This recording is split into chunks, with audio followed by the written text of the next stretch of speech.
కాబట్టి నాయన నువ్వు ఔషధీ పర్వతం దగ్గరికి వెళ్ళాలి. మృత సంజీవని, విశల్యకరణి, సావర్ణకరణి, సంధానకరణి అని 4 ఓషధులు. ఆ 4 ఓషధుల్ని ఆ పర్వతం మీద వెతికి పట్టరావాలి. వాటి వాసన తగిలితే చనిపోయిన వాళ్ళు లేస్తారు. ఆ 4 ఓషధులు పట్టరమన్నారు. అంతే. మాట ఒకటే ఇంకా వినపడింది.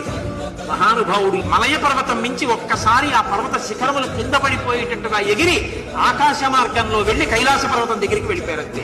కన్ను మూసి కన్ను తెరిచేంతలో వెళ్ళిపోయారు. అది హనుమ యొక్క వేగం అంటే. ఓషధీ పర్వతం దగ్గరికి వెళ్ళారు.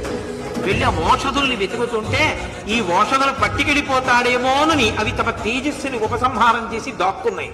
రామకార్యం మీద కావలసి వచ్చి నేను మీ దగ్గరికి వస్తే మీరు రామకార్యం మీద ఉపకారం చెయ్యకుండా ఓషధుల్ని దాస్తారా? ఉండని మీ పని చెప్తానన్నారు. యక్షులు, సిద్ధులు, దేవతలు అందరూ ఆకాశం మీద నిలబడి స్తోత్రం చేస్తుండగా రామకార్యం మీద ఉపకారం చెయ్యని మీ బ్రతుకెందుకని